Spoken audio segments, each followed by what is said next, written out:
Saudara-saudara, rapat saya buka. Hari ini Bung Hatta adalah tokoh yang sudah tidak asing lagi di telinga kita. Namanya akan senantiasa harum mewangi. Jasanya bagi Indonesia tak ternilai apapun. Perjuangannya melawan penjajahan Belanda demi kemerdekaan rakyat Indonesia sungguh tak sembarang orang mampu mengembannya. Bahkan Bung Hatta sampai bersumpah tak akan menikah sebelum Indonesia merdeka. Seperti apa kisahnya? Sebelum melanjutkan videonya, jangan lupa untuk klik tombol subscribe dan nyalakan loncengnya terlebih dahulu, agar channel ini bisa selalu upload video untuk hiburan dan menambah pengetahuan kamu.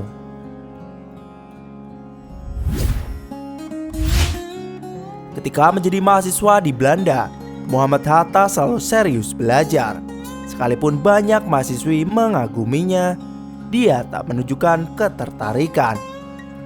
Penasaran, kawan-kawannya menyuruh seorang mahasiswi Polandia yang cantik untuk menggodanya, tapi tak berhasil. Menurut Halida Hatta, putri bungsu Hatta, ini karena ayahnya ingin menyelesaikan studi dengan baik sebagai modal dasar bagi perjuangan kemerdekaan Indonesia. Dan selama Indonesia belum merdeka, Hatta berjanji tidak akan menikah. Namun menurut Marvis Rose, Hatta sempat menaklukkan hati gadis cantik bernama Ani, anak Tengku Nurdin, seorang pengalih bahasa pemerintah Aceh. Perekatnya bukan cinta romantis, tapi semangat nasionalis. Ani adalah aktivis perempuan, pernah menjadi prasaran dalam Kongres Perempuan Indonesia III di Bandung. Bahkan keduanya sudah bertunangan. Namun, romansa ini tak berlanjut ke jenjang pernikahan. Setelah Indonesia merdeka, Hatta akhirnya menentukan gadis pilihannya. Soekarno bertanya kepada Hatta, gadis mana yang dipilih? Hatta menjawab, gadis yang ia jumpai waktu ia berkunjung ke Institut Pasteur.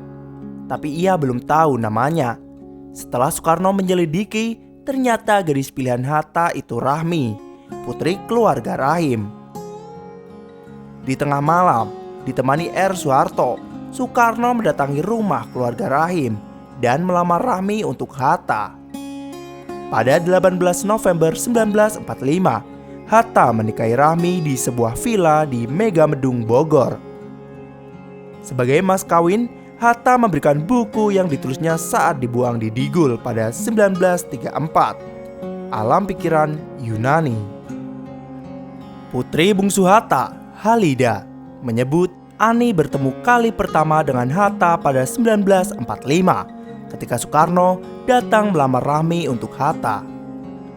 Sebagai pasangan, Hatta tentu saja kerap menunjukkan sisi romantis. Ketika istrinya hendak melahirkan anak pertamanya, Hatta masuk ke kamar bersalin untuk membawa sandwich buatannya. Hatta juga selalu memberikan tempat di dalam mobil yang bebas dari terpaan sinar matahari kepada istrinya ketika bepergian.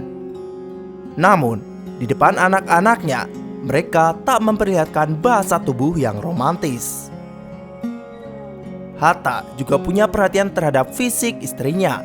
Tak suka istrinya menjadi gemuk, dia pernah meminta Raharti Subijakto, adik Rahmi, untuk mengingatkan kakaknya.